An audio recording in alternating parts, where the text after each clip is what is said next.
Let's go. Yo. Get up, nah I ain't a quitter. Toss me the ball, I'm a really big hitter. Big picture, I'm a straight killer. Rising the song to the highest bidder.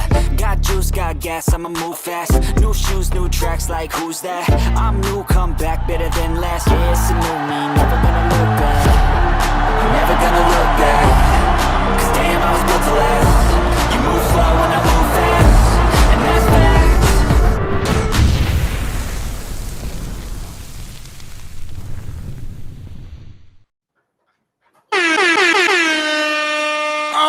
Chicago Sports Podcast fam, what's up? It's your boy Brandon Trex Hiatt, and here we are fired up as ever before, man. Bears Nation, we are staring down a massive matchup against the Dallas Cowboys, and who better to break it all down than the legend himself, Jim Miller from Moving the Chains on Sirius XM Radio. Jim, thank you so much for jumping on. Your takes on quarterback play and offensive schemes are straight gold, man. We've got the Bears at 0-2 and the Cowboys sitting at 1-1, and playoffs are already on my brain. So let's jump right into it, man. First off, Jim, looking at these two squads and their new head coaches, Brian Schottenheimer calling the shots in Dallas after the 7-10 dismal year last year, and Ben Johnson trying to ignite things here in Chicago after our brutal 5-12 in 2024. Bears haven't sniffed the playoffs since 2020 wild card loss in New Orleans, trying for their fourth longest drought in the NFL behind the Jets, Panthers, and the Falcons. Meanwhile, Dallas has punched their ticket to 3 of the last 4 seasons. Only Buffalo, Kansas City, Tampa, and Philly have more. We're trying to dodge another 0-3 start like in 2023, Jim, and history has not been kind to us. Bears have not made the playoffs after starting 0-3 and only 3 times in 30 seasons from 1-2. Plus, we're the first team ever to open up against 2 squads that won 14-plus games last year. The Lions at 15-2 and the Vikings at 14-3. That's the 5th highest combined win percentage for first 2 opponents in NFL history, behind some ancient teams like the 1921 Rochester Jeffersons, whoever that is. And Ben Johnson's offense was beast mode in Detroit, leading the league with 29 points and nearly 395 yards per game from 2022 to 2024. But here in Chicago, we're middle of the pack, bro, at 15th in points and the yards. Cowboys haven't started 1-2 or worse in back-to-back years since the 2000s when they were scraping the bottom. Only 4 teams in the last decade with a first-year head coach started 1-2 or worse and still made the playoffs, like the 2023 Texans and 2021 Eagles. Dallas has only done it twice ever with newbie coaches like Barry Switzer in 94. So, Jim, straight up, keep it real with me. Which coach do you think is better positioned to turn it around and snag a playoff spot? Schottenheimer with the Cowboys or Johnson with the Bears? Well, I think you would say Schottenheimer with the Cowboys because they're just more experienced. You know, everything's pretty much stayed the same offensively with them when everything's changed, both offensively and defensively with Ben Johnson. It's a new scheme with Dennis Allen on defense. Obviously, a lot of Bears fans know Matt Eberflus. He goes to Dallas. They're going back to that Tampa 2 scheme. But even Mike Zimmer, who took over last year as a defensive coordinator, they do a lot of cover 2 shell. And they really struggled last year. So I don't think you really factor in Dallas's defense, even though they traded away Micah Parsons. They were losing with him, and they were giving up. They were the 27th ranked defense in the NFL last year. They could get to the quarterback, but they weren't very good defensively. It's really about Dallas's offense. It's about Dak. It's about CeeDee Lamb, George Pickens, Jake Ferguson, the tight ends there. They can score a lot of points, and they've done that through the first 2 weeks. One against Philly that went to the wire, and then certainly last week they scored 40 to beat the Giants in overtime. So they can score points in Big D, and that's where the Bears have struggled. Yeah, I agree, man. Here's the deal, though. I feel for me, just looking at it from an Optus perspective, when you got a guy that is as bad as Micah Parsons, right? Him not having to line up against him, I feel pretty good about it. And I like the fact that our interior line, although it doesn't look good on paper right now and in the games, I think it's going to get better. Our interior line versus interior uh, defensive line has got to be a lot better, wouldn't you say, or no? Well, yeah, I think you got veterans there and Grady Jarrett, who they signed. Young guys like Dexter and company. They got those guys got to continue to grow. It is a new scheme defensively and what they're being asked to do, but they're going to get more comfortable. They're going to get better, but the bottom line, it hasn't been great. I mean, Bears fans have to be honest. This is going to take some time. They've got a lot of roster moves to make. They've given up over 70 points in the last 5 quarters. Wow. So let's put that in perspective. And now you've got a pretty good offense in Dallas that's coming to town, and the Bears are going to have to score more points offensively. To me, that's where the rubber meets the road for the Bears. Enough of the monsters of the Midway. Yeah. Ben Johnson is brought in to rectify this offense. They need to score more points. I mean, like I said, the Dallas scored 40 against the Giants last week. Bears fans should take note. The Giants, who historically they've had trouble scoring points, they put up 37 on Dallas. So can the Bears meet the 30-point marker in this game? Can they score 30 on a Dallas defense that's trying to find themselves? I think that's something that everybody really needs to take note of. It's really about the Bears offense, in my opinion.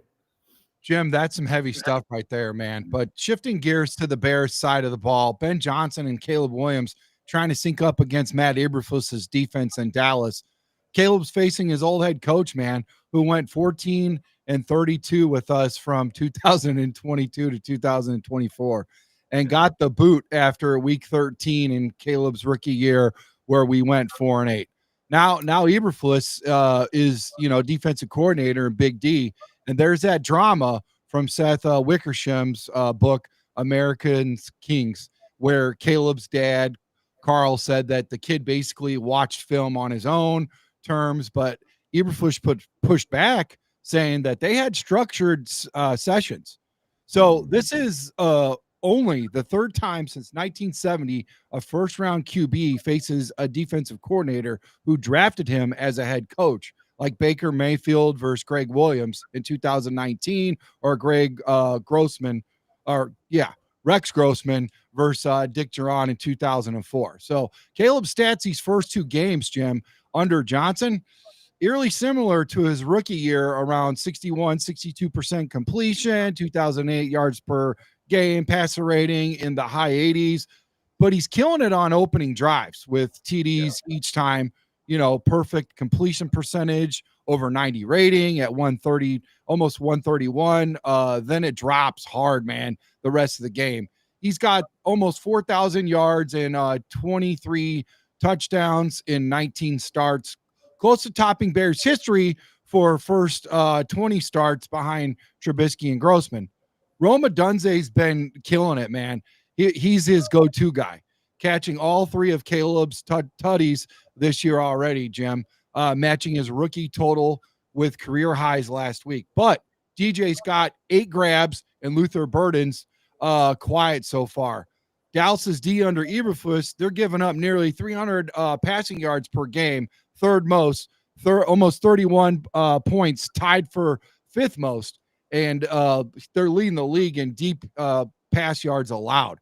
So while Caleb struggled on deep balls career-wise, Ben faced Dallas 3 times as a Lions OC, and they smoked them 47-9 last year, but lost the other 2 close ones. Jim, do you see that Ben and Caleb can finally get clicking against this Dallas defense, finding the rhythm against Eberflus's crew, or is this revenge game going to stink for the Bears, man?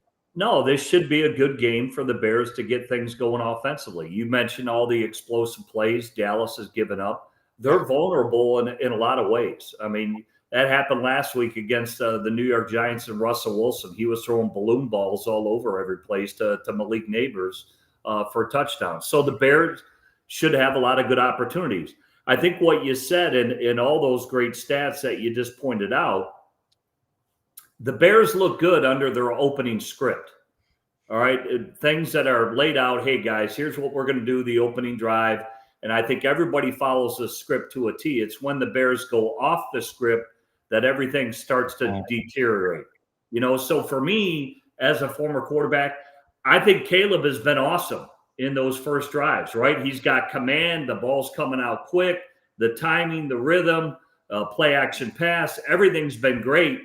Now he's got to take command when it goes off script.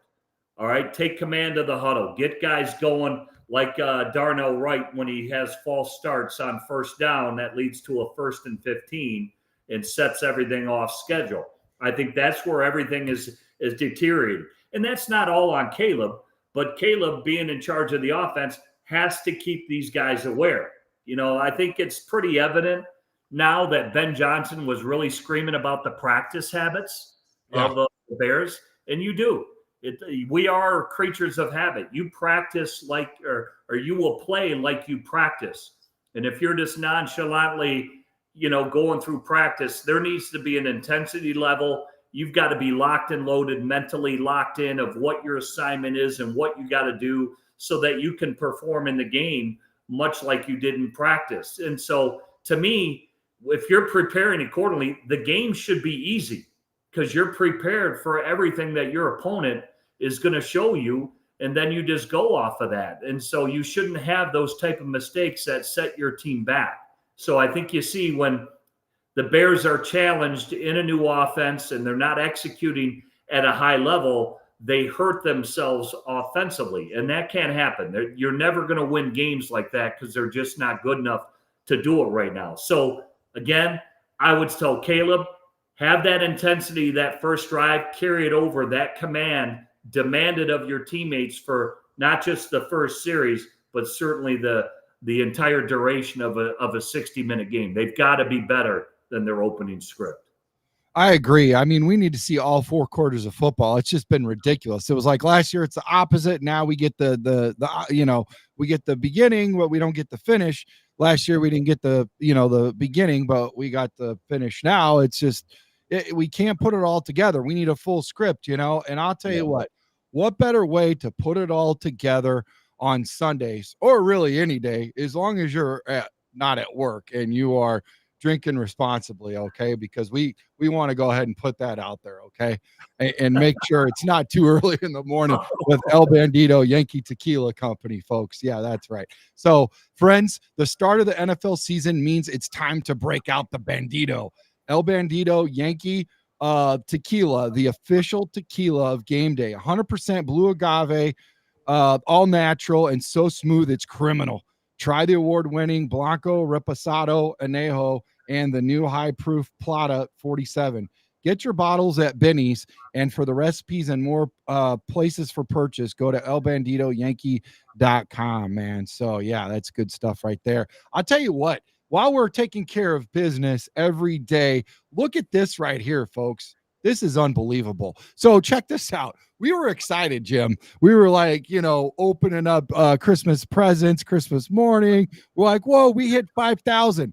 Ever since I started talking about coming on with Jim Miller, and we're going to be doing this on Fridays, and when we can get to it Saturday, of course, if anybody's waking up and, hit the El Bandito a little bit too much, I tell you right now, it's Saturday morning. Almost, it's about lunchtime, okay? So let's get moving.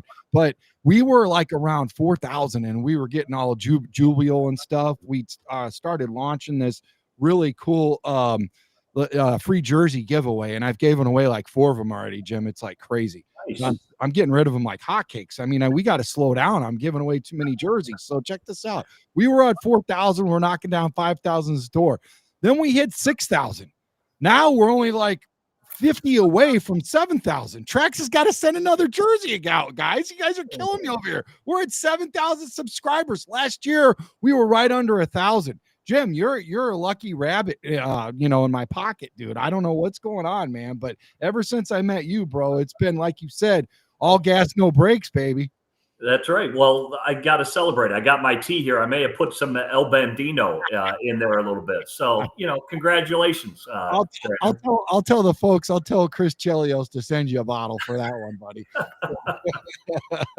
But yeah, man, thank you. I couldn't have done it without you. I couldn't have done it with all the other guys that help us out. You know them. You met them up at the. Yeah, they're great. Great guys that work extremely hard. So it's fun. We just, hey, man, we love Chicago sports. We want the Bears to do well, and we want to start winning.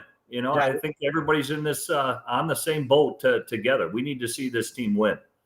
I love that insight and I love that positivity, man. But now let's flip to our defense, man. Can the Bears D put the brakes on Dak Prescott? CeeDee Lamb, oh my gosh, he's a force to be reckoned with, ain't he? I didn't think that anything that good and fast and big could come out of Oklahoma, and that guy is something else, man. This suddenly hot Cowboys run game, I wasn't expecting it. I'll be honest with you. I thought they didn't do their due diligence and get a good run game. So far, they look pretty good. And Dak's hunting his first road win since week 5 last year against Pittsburgh. That's atrocious. And they're on a 3-game skid away from home. He's 33-29 on the road career-wise. Lost his only start in Chicago back in 2019. You guys covered that the other day. Just had his 18th 350-yard game, tied for 4th most since 2016. He's slinging nearly 2 touchdowns per game the last 5 years, second in the league behind Burrow, who's on the injured list, and I picked him up in my fantasy franchise. Listen, folks, if you are ever going to do fantasy football, wait to see who I pick and then go. Like, if you're in another league, go somewhere else. Run for the hills. I got Aaron Jones. I got excited listening to one of your shows. Got hurt. He's out. I know. I got excited hearing one of your Jones, like one of your shows about the Vikings. I thought, hey, this sounds great, and then one of the callers about how he was, blah, blah, blah. And I'm like, dude, Aaron Jones is my guy. He's going to be my flex. Now he's out, man. So, my brother told me in California, Aaron, AA, he says, Brandon, I got it. Let's keep it simple, stupid. This is what you got to do. KISS. Keep it simple, stupid. He says, start your bench and bench your starters. I said, okay, Aaron, fair enough. So, dude, that's what I got to do, Jim. That's what I got to do. I mean, it's bad, bro. It's bad. Okay. So, but like I said, man, behind Burrow. Okay. So, but you don't have to worry about him for a while. Trust me, guys. Dennis Allen has faced these defenses 4 times. He's now our DC, and 86.1 rating, ranks 28th among QBs with multiple starts against him, including that ugly week 2 loss to the Saints last year. CeeDee Lamb's on fire with 16 catches, 222 yards through 2 games. Top 5 in the league, 4 straight 100-yard games, tying his career best. 23rd most overall 100-yard in Cowboy history behind Irvin and others. Javonte Williams leading Dallas with 33 carries, 151 yards, and 3 tutties. First Cowboys back since 2009, averaging way up there from his Denver days. I didn't even think he had it. Maybe you did. But they only had 5 running back rush touchdowns all last year. But our Bears D, brutal start, allowing 79 points through 2. Most in the NFL, 52 last week, tied for 5th worst in franchise history. League worst 7 yards per play and nearly 10 per pass attempt. Jim, break it down. Will the Bears defense step up and contain Dak, shut down Lamb, and stuff this new run threat, or are we in for another shootout? Yeah, I think it's going to be a shootout. I think the Bears are under the gun because they've got some guys down. Obviously, Jalen Johnson got re-injured. You look at TJ Edwards got re-injured.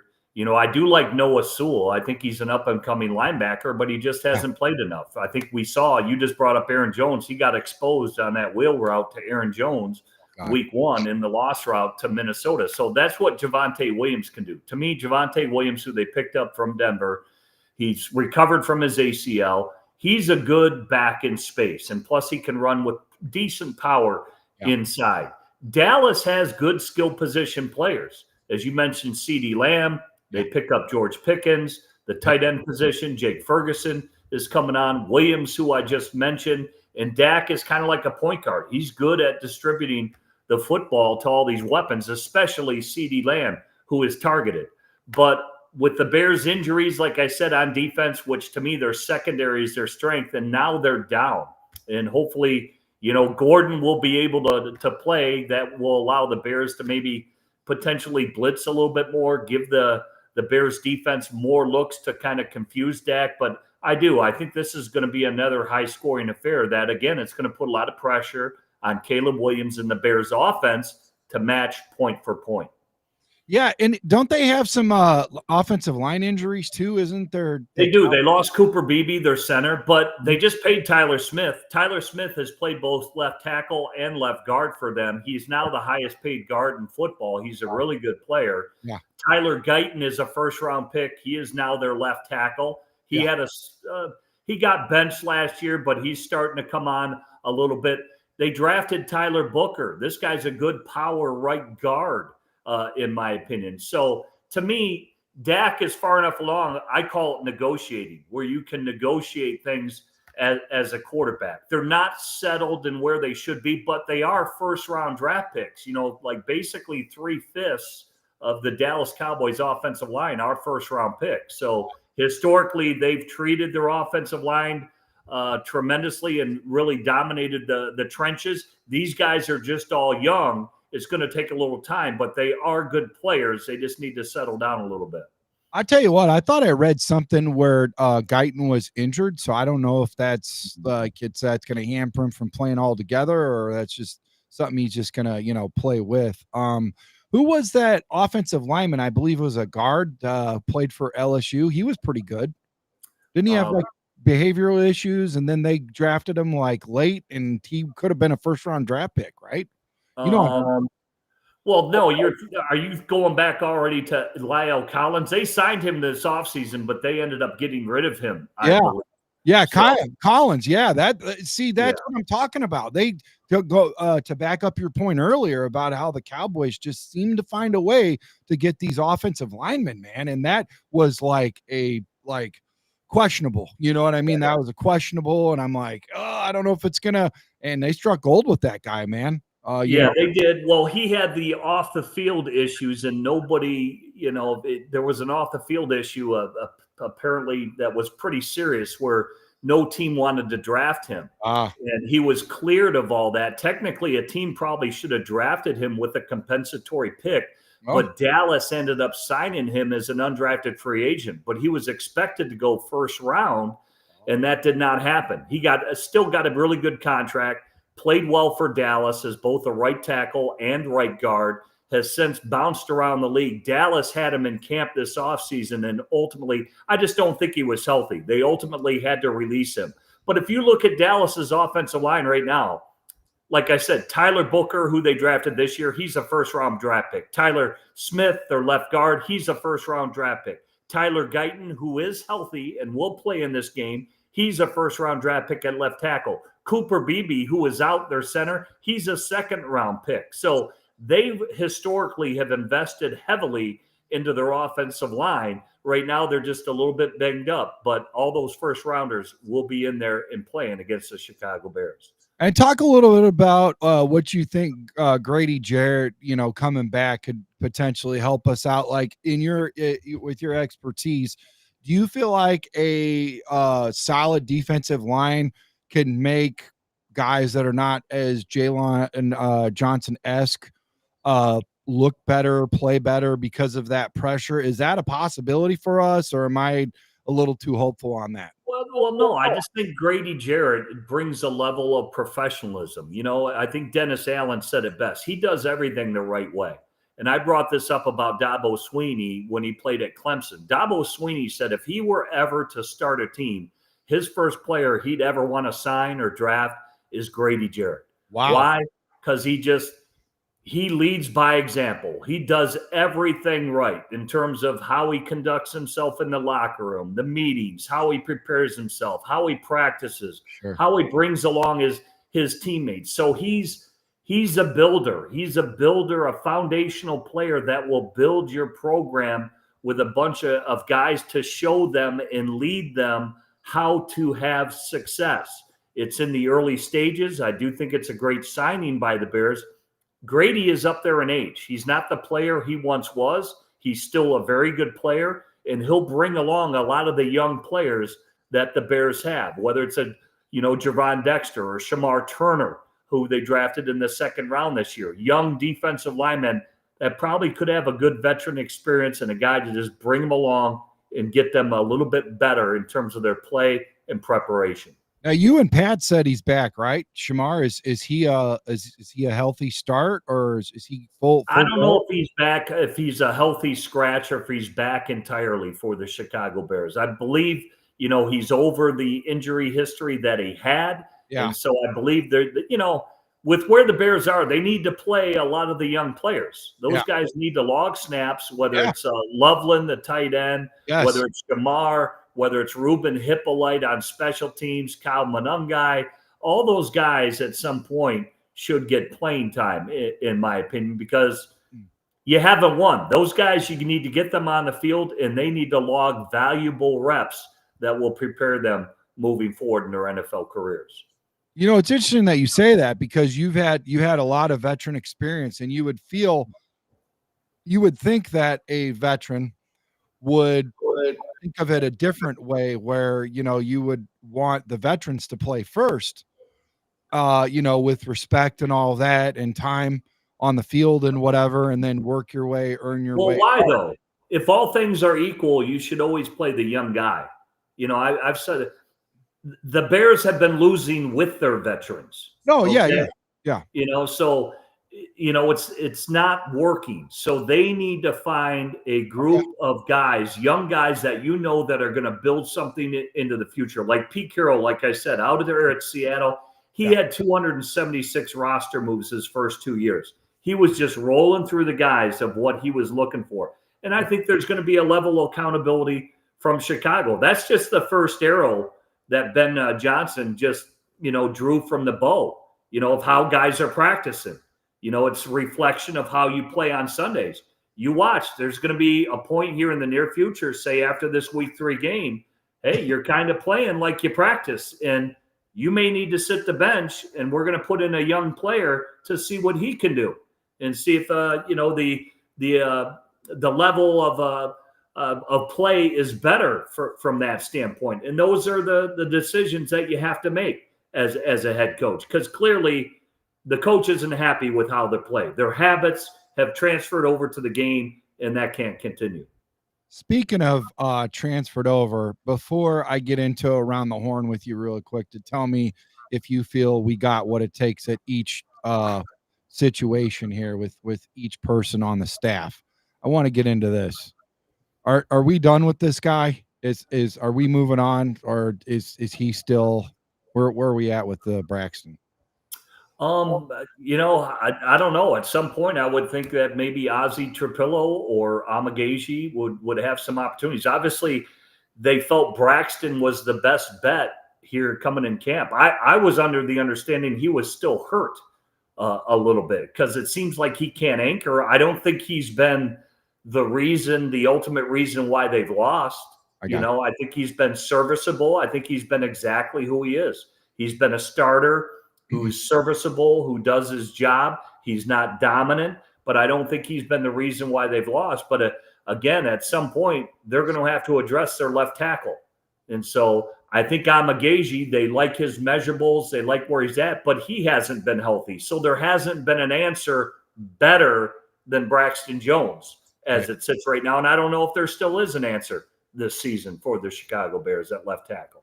Yeah, I mean, where do you see this guy? Where do you see Ozzie at throughout? Do you see him picking up some starting time? What position maybe? Have you heard anything? They've got him at backup right tackle. That's where he played for Boston College. He's played both left and right. It looked like he was going to get an opportunity at left tackle, and then they liked where Braxton was at the end of the day. Braxton has logged 40 starts at left tackle prior to the season starting. Yeah. And so they thought the better. It's about the room, and where the fit in the room is. They want Amagaji to be the backup at left tackle and Ozzy Trapillo to be the backup at right. Again, Amagaji hasn't been healthy. So right now, Ozzy Trapillo by default would probably have to be the swing tackle at both left and right. And do they have confidence in a rookie to man those positions if the guys falter? That's where it's at. They probably don't think Ozzy's just ready to do that. Otherwise, they would have already made the move.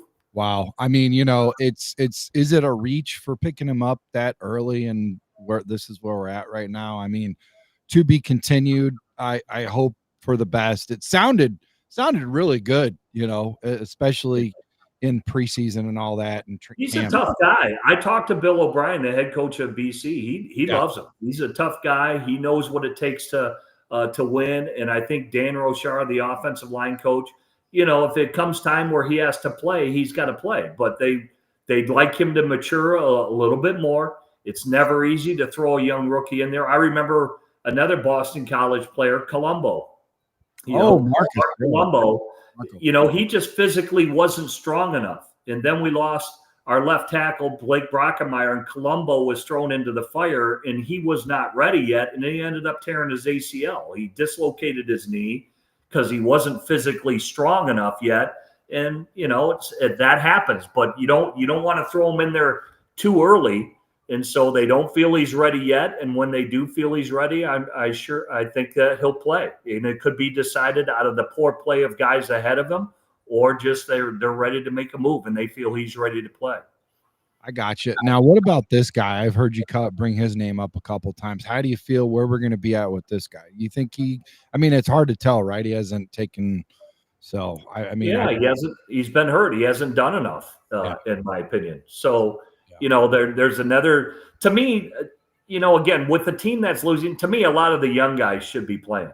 I hear you. I think, again, you've lost over the last 3 seasons, so much so that you've made another change at the head coach. You've drafted these guys to really turn around this program, and those guys really need to play. They need to be your marquee players, whether it's Loveland. I like what they're doing with Rome Odunze. He's being featured right now. There's a young, talented player. Caleb obviously is playing, but this year's draft class, I'm not saying all are going to have an impact, but there's another one, Luther Burden. Yeah. Guys that you think would be infused into the roster here and get some playing time to grow and develop the future of this roster and the playmakers they're expected to be.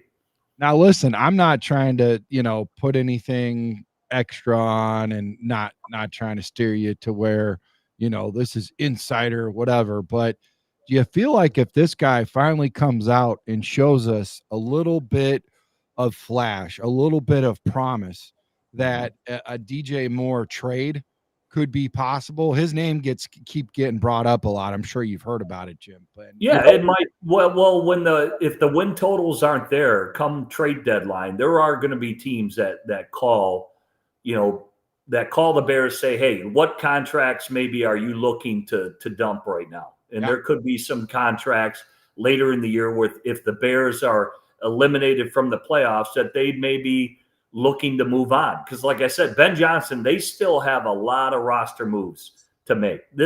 I brought it up last week when you and I talked. Think of Dan Campbell, year 5 of the Detroit Lions, and the Bears are in year 1. The Lions didn't start to see their progress until year 3.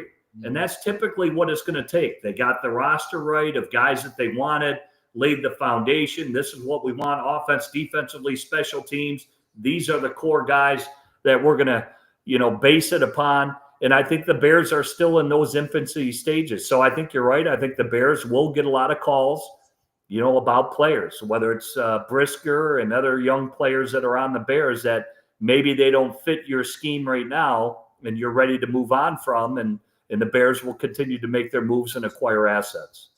Yeah, as much as I love the guy, it's like, hey, let's be honest. There are some positions that we definitely need. We need to address the edge, which hoping we do. Tackle position. I thought we had it. Maybe Booker comes in and shows me that we're good where we're at, but right now I just don't feel comfortable with the edge.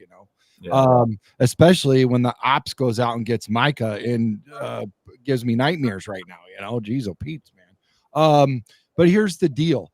If you had to choose between defensive back and edge, trade, player for player, whatever, for DJ, where would you be at? Would you go with an edge or would you go for defensive back? I think the edge is a greater need. Okay. Pass rush is, I mean, look what Green Bay did. They obviously got Micah to put them over the top. I think the Bears have lacked an edge rusher for quite some time. Booker, obviously they signed Dio this year, and I thought Dio was good early, but I don't think he's a dominator at the end of the day. But your two outside guys, if you can get 10 sacks apiece from your outside guys, you're cooking with gas. You really are. 10 apiece, because Dio should be feasting off Montez Sweat. And anybody who lines up opposite Montez Sweat should be cleaning up, in my opinion. That hasn't happened since they made that Sweat. Nobody's really emerged. Nobody's really done it. We'll see if Dio can potentially do it, or Booker, or the other guys that they have. But right now, it hasn't declared itself. So if that possibility of adding a guy happens, I doubt it does. To me, I think the Bears are going to continue to, over the next couple of years, draft and develop. I think that's really what it's about for them. And then when on social media, Brisker was not happy. Somebody got on his X app and was more or less saying, put him down in the box, let him, put some pressure down, whatever. And he fully agrees. He wants to be utilized more, whatever. I'm not sure that's the best look, especially social media, maybe keep that in house, but whatever. Here's the deal. You think that could help? Do you think that could help out the pass rush also, if we did some stuff with Brisker? Yeah, I think Kyler Gordon helps that out. He's got good blitz ability. I think Brisker's got good blitz ability, and he's a disruptor. Bears have big safeties. Both him and Kevin Byard are big safeties. I think both are good in the box and what they can do. Byard's a great tackler. He led the Bears in tackles last year, but I think that's where Brisker's done his best work. He's a disruptor. Gotcha. He's got forced fumbles. He can sack, tackles for loss, strip sack fumbles on a quarterback. And he does a lot of things and good things when he's in the box. Now, how many of those looks, that they get offensively that Dennis Allen can realistically put them in there with their safeties rocking and rolling up and back between the strengths and the weaknesses of the offense? That sometimes is dictated by formation and personnel. But yeah, I think Brisker, that ultimately is where he's the most effective, is in the box, up in the line of scrimmage where he can disrupt. Yeah, I agree for sure. Let's get him down in there. Let's see what he can do and get some different looks. I mean, let's get creative here. We got to do something until we get that guy that you need, Jim, on the edge. I agree. Let's do something. Yeah. But, hey, listen, guys, quickly around the horn.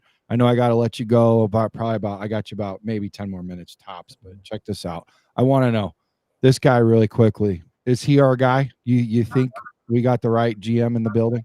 Well, they gave him an extension. They married him up with Ben Johnson. And so they believe that they're going to give he and Ben Johnson the time to get this roster the way they need it to be with Ben Johnson as the head coach. I do think Ben Johnson has garnered more power when he came in and he got the head coaching job. I think he wanted to have a lot of say in the personnel and the type of guys that they were going to bring on board. But yeah, I think the extension alone says that Ryan Poles and Ben Johnson, they're paired together. And these two got to work together to get this roster exactly the way they want it and exactly what the coach is looking for in order to turn it around. And so, yeah, I think symbolically it's all there that they're going to be there together in order to do this. But I do think Ben certainly has a lot more say into what type of guys he wants for his type of schemes offensively and defensively. His contract dictates so. I hear you. Okay. Now, with that being said, what about this guy? What about Ben? Do we got the right guy? I mean, we're fired up. He's got that bravado. He's definitely intelligent. He says all the right words. He gets everybody fired up because he calls people out, and that's fun. It's a whole lot better than the the hits philosophy. You know how I feel about the hits philosophy, what that gave me. Yeah. Well, I think he's got to be demanding. I think he's saying all the right things, but with it has got to come action. Yeah. Right. That, like I said, he kind of shot the arrow across the bow last week saying, hey, we practice or we play like we practice. Now, after you say that, there's going to become consequences. So if things keep on happening in the game that happen in practice, some guys are going to start sitting the bench. The coach is going to have to follow his words with action. And that's when guys take notice. If you notice, like Aaron Glenn, their opening week, Gibson had a huge special teams fumble against the Steelers. It actually cost the Jets the game. Yeah. Aaron Glenn fired Aaron Gibson and released him that week. He said, it's not the reason why we let him go. But I think in the locker room, that's what everybody was thinking, that we let go Gibson because he had a crucial mistake in a game that cost us. And trust me, that resonates. Guys take notice. And if they're not paying attention, that's their own fault, because your actions from a head coach are going to speak louder than any words of warning of how you practice, leading to how you play. Those actions are going to speak a lot louder. And I think those things are about to come if the Bears don't start to play better. I got you. Okay, so 2 more questions, then we'll wrap it up. What does this guy do? I mean, I know he's supposed to be the quarterback whisperer and work and have time and all that with Caleb, but I mean, do you see things differently? Do you see an improvement? What's going on here?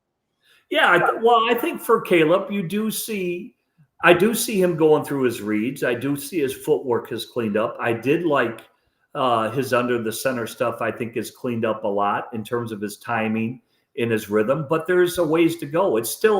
It's early in a new offense for Caleb. And you can't, I feel for Caleb because last year was a wasted year.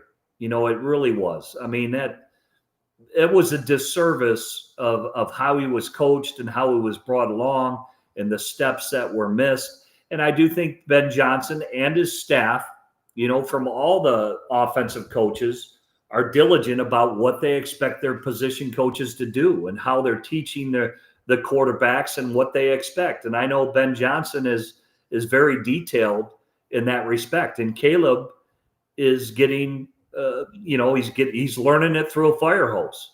And I do think you can see at times his face is flushed on the sidelines because he knows the pressure's on.